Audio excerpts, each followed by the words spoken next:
What historical events are so absurd that they would be too strange for a fiction story or a movie? The Rms Carmania. In 1914, just after the outbreak of the First World War, Germany had a cunning idea.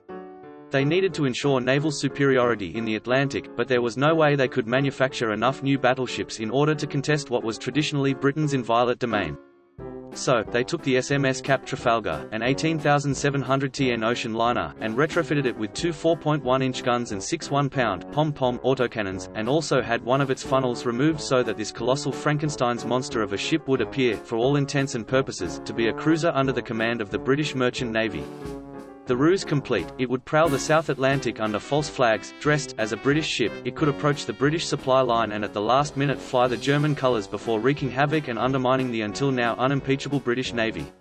They even renamed it the RMS Carmania, RMS standing for Royal Mail Ship, a type of fast steamer used to carry international post, to complete the illusion and ensure that it would never be recognised as being formerly a German passenger cargo ship until it was far, far too late.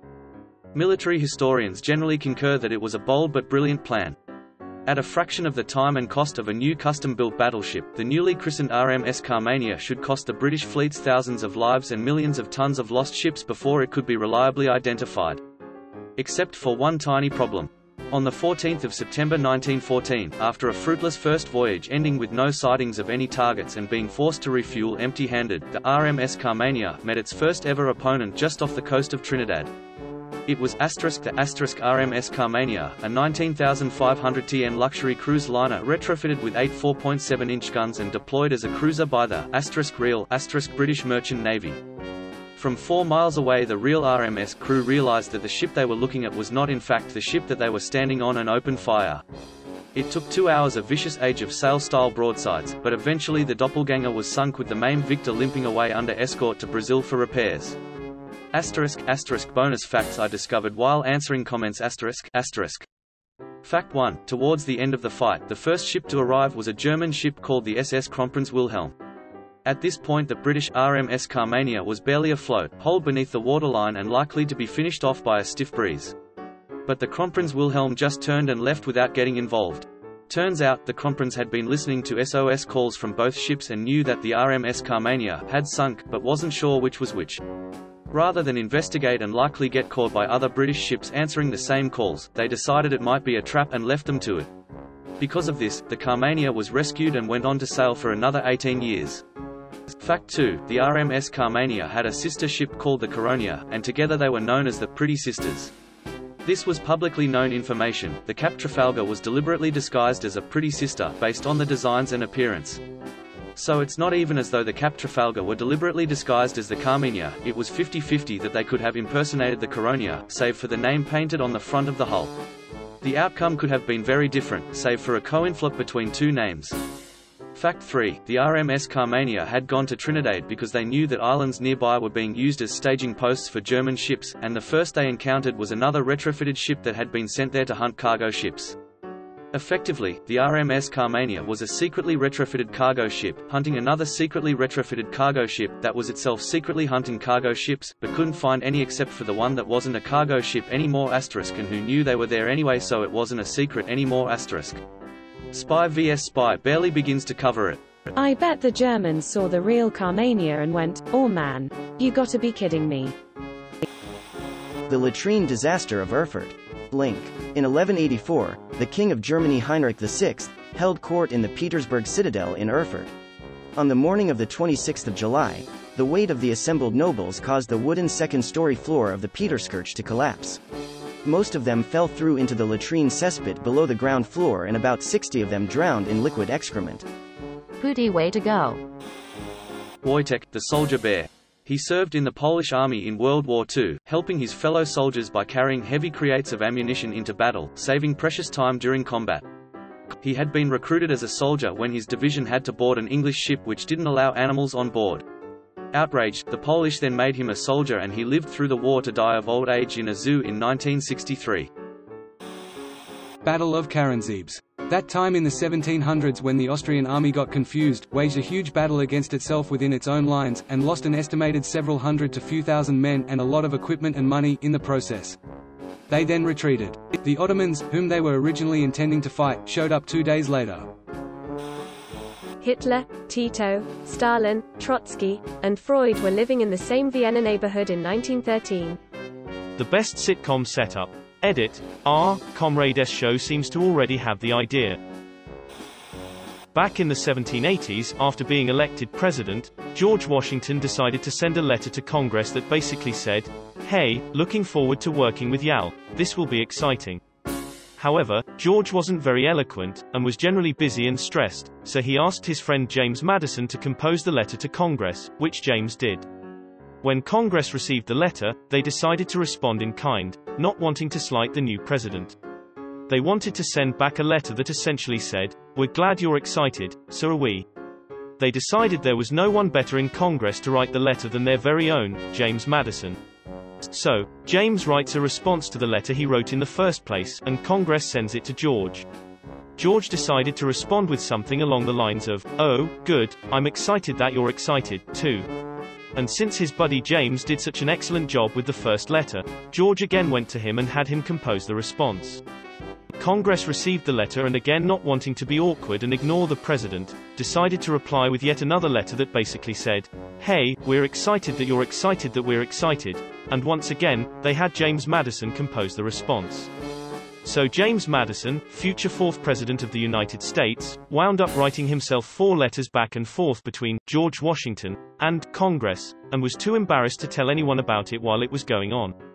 Backslash dash dash dash dash dash dash dash dash dash dash dash dash dash dash dash dash dash.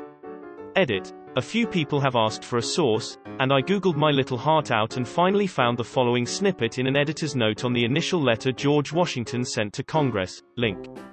And #X200B. Greater than at their Mount Vernon meeting, Washington and J.M. agreed that the Humphreys draft, which contained numerous legislative proposals, should be discarded in favor of a brief address that deliberately omitted specific recommendations to Congress. The one recommendation which the President made in his inaugural, that Congress consider amendments to the Constitution, was one that J.M. had much at heart. If the passage on amendments suggests the pen of J.M., a remark by Washington in his note of the 5th of May 1789 clearly points to him as the author of the address. Notwithstanding the conviction I am under of the labor which is imposed upon you by public individuals as well as public bodies, yet, as you have began, so I would wish you to finish, the good work in a short reply to the address of the House of Representatives. Thus in the opening series of formal exchanges between the President and Congress, J.M. was in dialogue with himself. Having composed the inaugural, he drew up in turn the address of the House of Representatives in reply to the President, the 5th of May, the President's reply to the House address, the 8th of May, and for good measure the President's reply to the Senate address, the 18th of May, This was by far the most official account I can find of this anecdote, and I hope it's helpful for those looking for more information. One time I had a friend call me and tell me how she was having a conflict with someone whom she did not name, and, being at different schools, I assumed I did not know. I analyzed what I thought the other party was trying to accomplish and suggested an angle to approach resolution from. The next day my other friend calls me and says she was in an argument with her friend, but now that friend seems to want to make up and is asking what she can do to fix the situation. So I told friend 2 to tell friend 1 what I'd already prepped friend 1 to hear from a successful reply to her overture. They both thanked me later for helping them solve their problem so diplomatically. I felt like a supervillain. The Toronto Circus riot of 1855. The fire department and some clowns get into a disagreement at AW House, and get into a punch-up. The clowns win, but the firemen return to the circus later and start attacking in revenge. The firemen win the day, but violence is stopped when the militia come in. The police do nothing, so the city fires all the police, and I mean everyone, and starts a new police force. This absolute absurdity of this paragraph amazes me. What the F? Tears of joy. Juan Puyol Garcia, link. World War II spy who won both the German Iron Cross and Order of the British Empire for spying. He initially approached British intelligence and offered his services, and was refused. Undeterred, he created the persona of a loyal Nazi supporter, became a German agent, gathered a payroll of fake sub-agents, all bankrolled by Germany, persuaded the German Navy to chase a fake convoy, then finally got recruited by the Allies. He finally fed misleading info to the Axis about the D-Day landings, causing them to deploy forces to the wrong locations, even after the invasion had begun. Greater than on occasion, he had to invent reasons why his agents had failed to report easily available information that the Germans would eventually know about. For example, he reported that his fabricated Liverpool agent had fallen ill just before a major fleet movement from that port, and so was unable to report the event. To support this story, the agent eventually died, and an obituary was placed in the local newspaper as further evidence to convince the Germans. The Germans were also persuaded to pay a pension to the agent's widow. Truly incredible. Greater than the Germans paid Pujol $340,000 United States dollars to support his network of agents, which at one point totaled 27 fabricated characters. John Adams and Thomas Jefferson both died on the same day. The day, the 50th anniversary of the 4th of July. Adams's last words were, "Thomas Jefferson still survives." Which is ironic, because Jefferson was already dead. Ironic. He could save others from death, but not himself. When Ivan the Terrible died, he had 2 sons. He had clubbed the third one to death. The older son Fyodor, who was likely mentally disabled, became the puppet of his regent Boris Godunov. The younger son, Dmitry, was sent into exile in Uglich. The accepted historical narrative is that Godunov had Dmitry murdered in Uglich so when Fyodor died, he could usurp the throne. However, after Fyodor died, no less than 3 different people claiming to be Dmitry tried to take power. These false Dmitries provided Poland with the casus belli to invade Russia, starting a war that killed nearly half the Russian population. The first false Dmitry RPD Gudanov's daughter and massacred his family. He ended up almost converting Russia to Catholicism and was subsequently beaten to death by a mob and his remains fired out of a cannon in the direction of Poland. The second false Dmitry was possibly a converted Jew. Very little is known about the third false Dmitry to the point that there may have been a fourth false Dmitry or possible a false Dmitry. Edit. As some other users pointed out, I forgot to mention a bizarre twist. False Dmitry II actually claimed to be false Dmitry I, the guy that got fired out of the cannon. Greater than he ended up almost converting Russia to Catholicism and was subsequently beaten to death by a mob and his remains fired out of a cannon in the direction of Poland. That made me laugh out loud. A guy broke into the Prime Minister of Canada's house with a knife, intent to kill the Prime Minister. The Prime Minister's wife hears someone walking around downstairs and tries to wake her husband. The PM just tells her it's nothing, go back to sleep. She gets up and investigates, finding the knife-wielding assassin. She grabs an Inuit statue of a loon and beats the poo out of the guy. Our PM then runs into the hall and helps his wife take down the assassin. These are 2 people in their 60s just kicking the poo out of some dude in his late 20s. She calls the local police who arrive, only to realize they forgot the effing key to the front gate, so they send someone back to the station get it. The assassin was later confirmed to have major mental health issues. Less than 5 years later, he was successfully treated for his schizophrenia, released from his treatment facility and formally apologized to the couple. Edit. Imagine getting your ass handed to you by these 2. Link. In the same week that President Bush almost died from choking on a pretzel, Prime Minister Chrétien grabbed someone by the throat after they attempted to hit him in the face with a pie. Edit. Thanks, you, El Hombre Batido, for pointing out I mixed up a few events into one. Yes, the old Shawinigan handshake happened, but it was separate from the pieing. May have been said already, but when Napoleon returned to France from his exile, a regiment of French soldiers were sent by the coalition powers to intercept him. Upon seeing them, Napoleon approached and simply said, "If you wish to kill your emperor, here I am."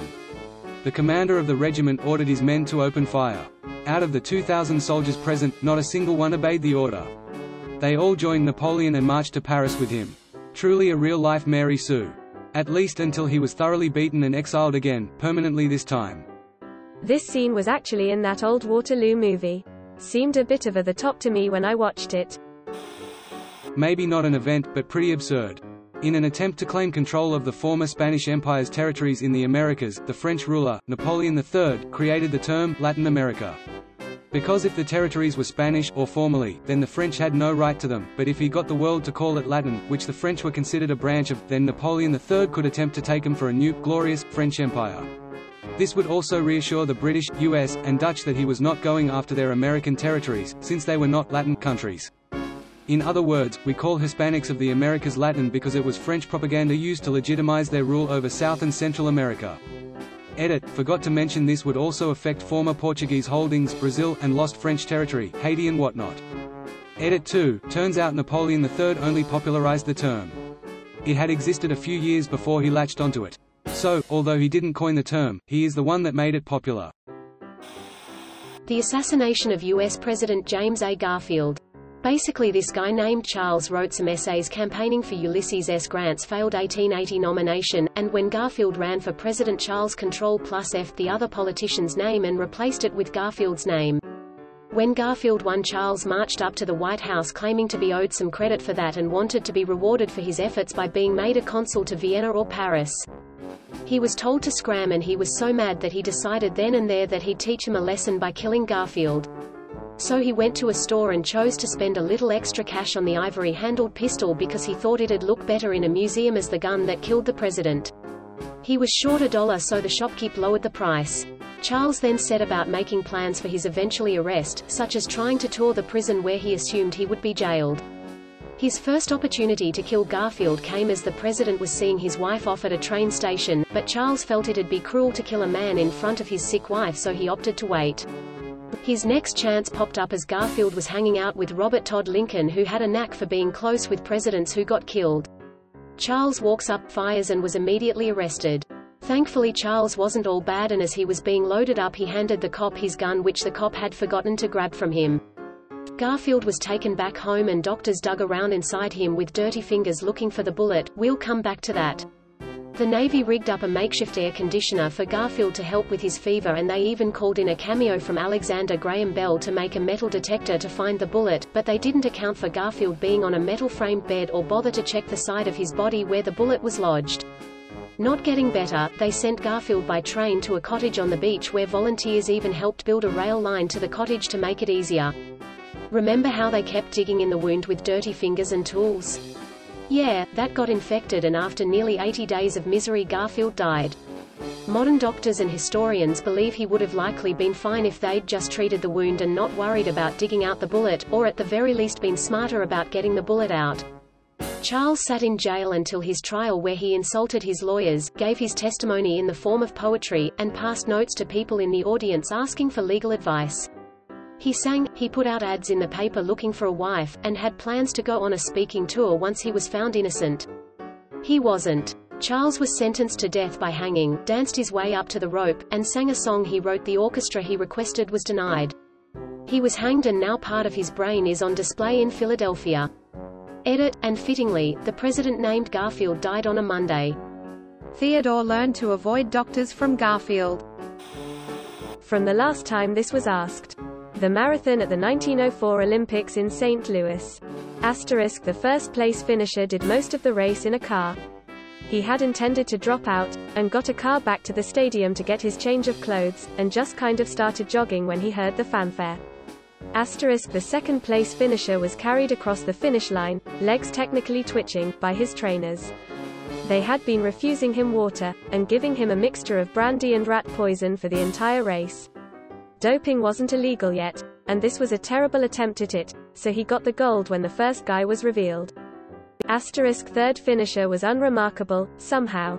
Asterisk, fourth finisher was a Cuban mailman, who had raised the funds to attend the Olympics by running non-stop around his entire country. He landed in New Orleans, and promptly lost all of the traveling money on a riverboat casino. He ran the race in dress shoes and long trousers, cut off at the knee by a fellow competitor with a knife. He probably would have come in first, well, second, behind the car, had it not been for the hour nap he took on the side of the track after eating rotten apples he found on the side of the race. Asterisk, 9th and 12th finishes were from South Africa, and ran barefoot. South Africa didn't actually send a delegation, these were students who just happened to be in town and thought it sounded fun. 9th was chased a mile off course by angry dogs. Note: these are the first Africans to compete in any modern Olympic event. Asterisk, half the participants had never raced competitively before. Some died. Asterisk, St. Louis only had one water stop on the entire run. This, coupled with the dusty road, and exacerbated by the cars kicking up dust, lead to the above fatalities. And yet, somehow, rat poison guy survived to get the gold. Asterisk, the Russian delegation arrived a week late, because they were still using the Julian calendar. In 1904, it gets crazier. You neglected to mention the one water stop was an intentional design choice and not simply lack of oversight. The director wanted to test his theory on purposeful dehydration during a marathon on unpaved roads, while it was over 90 F outside. Truly next-level incompetence. The last known kill by bow and arrow in combat was actually during the Battle of Dunkirk, 1940. Jack Churchill landed a well-placed arrow into a German soldier's chest. He also chose to carry bagpipes and a Scottish longsword. That guy's story is insane. It also includes working as a model and actor before the war, getting captured, chucked in a POW camp, escaping, getting captured again, being liberated and then walking 93 miles to Italy. Becoming a surf instructor after the war. Confusing the crap out of commuters by launching his briefcase into his garden as his train passed so he didn't have to carry it home. My personal favorite. The Cadaver Synod, in which the dead body of a former pope was disinterred, propped up on the throne, and then formally tried by the church to have his papacy retroactively annulled. Predictably, he was found guilty. Then they chucked his corpse in the Tiber. People are funny animals. The Allies in Italy during WW2 were blocked at one point by an old castle that defended a critical valley they needed to move through. The Nazis had taken it over and heavily fortified it with machine guns and artillery. Had a long ramp to the main gates that left the attackers open to MG fire. Back of the castle opened onto a sheer cliff. Destroying the castle wasn't an option. The British tried taking from the front and failed. The Americans tried the same thing with more men and also failed. Enter the Canadian Army, who decided to scale the cliff at night, with all their gear, in complete silence and take the fort. And they did it. Adding to World War II, Holocaust stories. Le Chambon sur Lignon, link. Town never really bragged about it. General sense was that it was simply the right thing to do. Old documentary called Weapons of the Spirit highlights the story. There's also a great display in Yad Vashem, Holocaust Museum in Israel. Caesar raising his ransom because he thought he was one fabulous one. He was actually broke, so he took advantage of the situation. He later killed the pirates and kept the ransom, which was raised from donations. 1561 celestial event over Nuremberg. Apparently a bunch of people witnessed spheres and cylindrical fighting in the sky. Link. Just about every Cold War CIA propaganda operation. Airdropping condoms that are XXL with labels that say small over the Soviet Union. Trying to make a gas that turns you gay. Like trying to blackmail the president of Indonesia with a fake sex tape. Anti-tank dogs in WW2.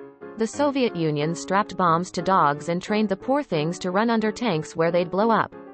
4 out of a group of 30 managed to damage German tanks, while 6 damaged Soviet soldiers in trenches. Well, the reason it failed is because the dogs were trained using Soviet tanks, so they would just blow up their own tanks because that's what they thought they were supposed to do. Operation Mincemeat. The Allies wanted to trick the Axis into thinking that they weren't going to invade Sicily, so they obtained the body of a recently deceased homeless person in London, dressed him up in a British officer's uniform and added a satchel full of top-secret battle plans that gave phony invasion plans somewhere other than Sicily. Then they arranged for the body to wash up on shore in Spain, knowing that the Franco regime would open the documents and pass word on to Berlin and Rome. Tried to make it look like they hadn't opened the documents and returned them, and the body, to Britain, but British spies were able to confirm that Spain had opened the documents and taken the bait. The details in that plan were so absurdly intricate. Like putting used ticket stubs in the jacket pockets of the corpse, a receipt for a meal a few days before, and a photo of his mistress. There's a film about it being made which, fingers crossed, looks promising. Here's the trailer, link. Probably not absurd but not well known. During WW2, a balloon bomb was launched by Japan that killed a woman and her 5 kids in Oregon. They're the only casualties of WW2 on U.S. soil, not counting islands and other territories. Edit. I was informed that the children that died weren't her own but kids that lived in the area. I remember reading about this. Apparently, the US government censored news coverage of the Japanese balloon bombings at the time. Their rationale was that this would make the Japanese think that the bombings hadn't been successful. If it wasn't front-page news, surely the bombs had failed. It worked and the Japanese gave up on balloon bombings pretty quickly, assuming they'd all failed. Benjamin F. Wilson was already a World War II veteran when he enlisted in the Korean War. He had to take a demotion from lieutenant to private to do so, but he quickly rose back through the ranks. In 1951 he was put in charge of protecting a place that they called Hell Hill, and he knew that an attack was coming, but he remained with his men. He took a bullet to the leg and then went into a one-man charge to kill 7 and wound 2 Chinese soldiers alone. His men tried to take him for medical treatment, but when his stretcher was put down, he got up and limped back up the hill, just as everyone else was retreating. He charged alone with his rifle, killing 3 enemies. Then they took his rifle, so he killed 4 more with his entrenching shovel. The Chinese retreated, for a while. The next day Wilson went on a one-man assault again to take down 33 more enemy soldiers despite his existing wounds. This was a guy that just wouldn't be held down. Literally, this guy is too John Wick for John Wick, wouldn't even pass as realistic. Chinese revolutionaries blaming the sparrows for famine, which lead to killing the population of sparrows in more famine, because they broke the ecosystem and the locust could spread. The assassination of Archduke Franz Ferdinand. If a screenwriter wrote a fictional script with the same chain of events, he'd be laughed out of the room.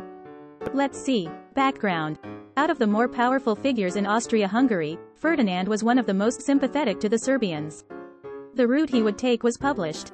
And 1. The first would be assassins couldn't do it. 2. One throws a bomb that lands in a crowd, might have been the same one that jumped into a river and took expired cyanide, and one's guns jammed.